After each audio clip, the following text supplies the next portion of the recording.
Halo, salam sejahtera, salam guru penggerak.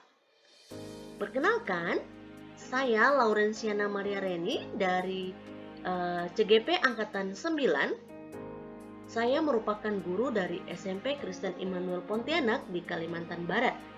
Nah, dalam kesempatan ini saya akan memaparkan sedikit terkait dengan modul 1.1 A8, koneksi antar materi, kesimpulan dan refleksi dari pemikiran Ki Hajar Dewantara.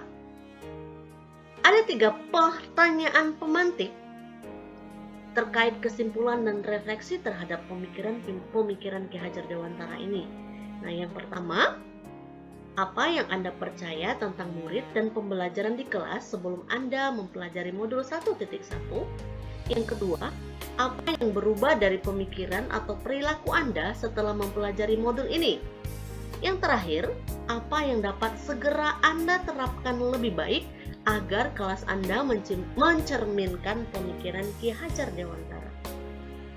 Baik, saya akan memaparkan satu persatu pertanyaan pemantik ini. Yang pertama, apa yang saya percaya tentang murid dan pembelajaran di kelas sebelum saya mempelajari modul 1.1? Yang pertama sekali yaitu bahwa saya beranggapan guru itu merupakan sumber belajar yang dominan.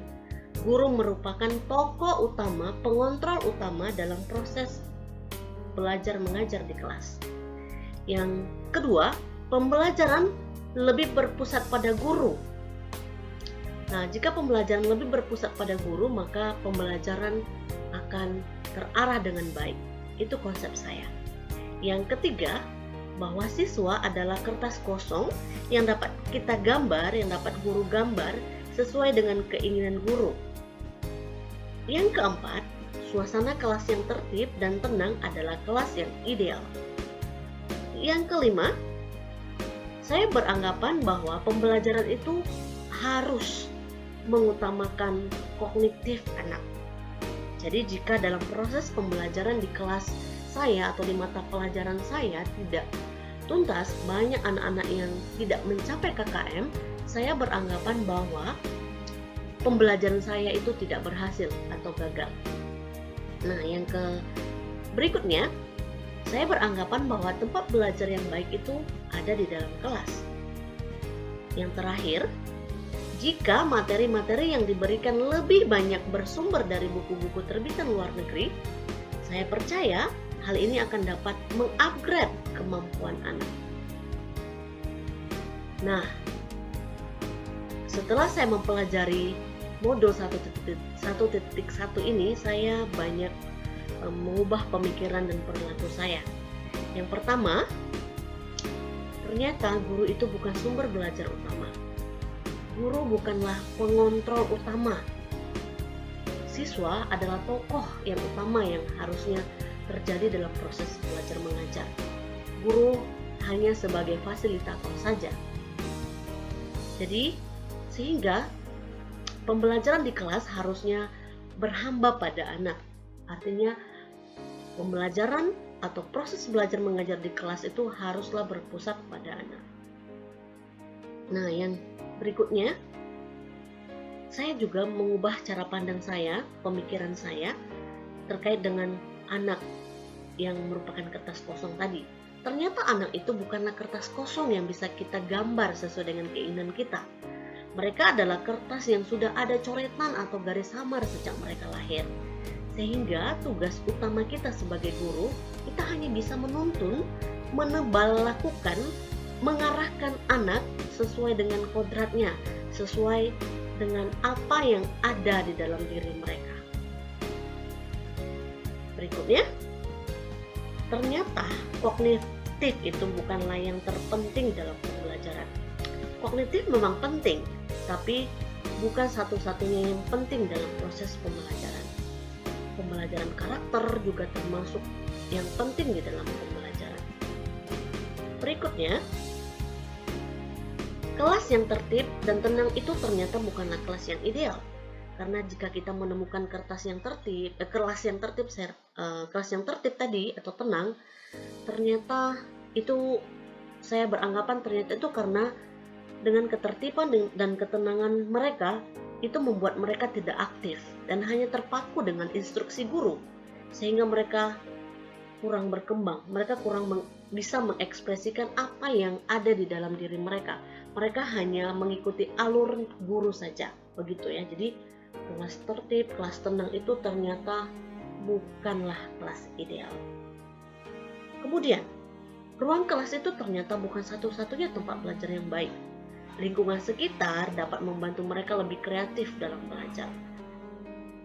Kita bisa membawa mereka ke tempat-tempat seperti perpustakaan untuk literasi, atau bisa belajar di alam ya.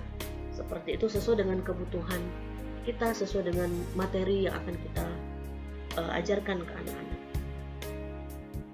Oke, nah berikutnya pertanyaan yang ketiga, apa yang dapat segera Anda terapkan lebih baik agar kelas Anda mencerminkan pemikiran Ki Hajar Dewantara? Nah, hal yang akan saya terapkan di kelas, yang pertama, saya ingin merancang pembelajaran yang menarik dan menyenangkan, sehingga seperti pemikiran Ki Hajar Dewantara bahwa pendidikan itu harus sebagai wadah, sebagai taman siswa ya, yang membuat anak-anak tidak merasa terbebani dalam pendidikan. Mereka akan lebih enjoy dalam belajar kalau kita bisa mampu merancang pembelajaran yang menarik dan yang menyenangkan, yang melihat minat dan bakat ataupun talenta yang dimiliki oleh anak-anak tersebut.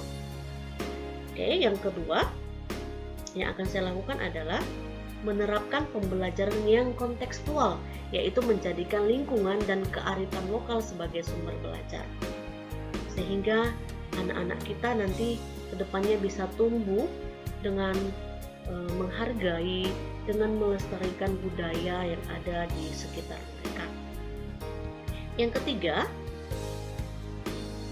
saya ingin menumbuhkan budi pekerti dengan terus menerapkan 5S. Walaupun 5S ini bukan hal yang baru, tapi untuk melakukan ini ya anak-anak, kita minta anak-anak melakukan 5S ini sangat sulit, termasuk di sekolah saya. Jadi saya ingin terus menerapkan, saya ingin terus melestarikan budaya 5S ini.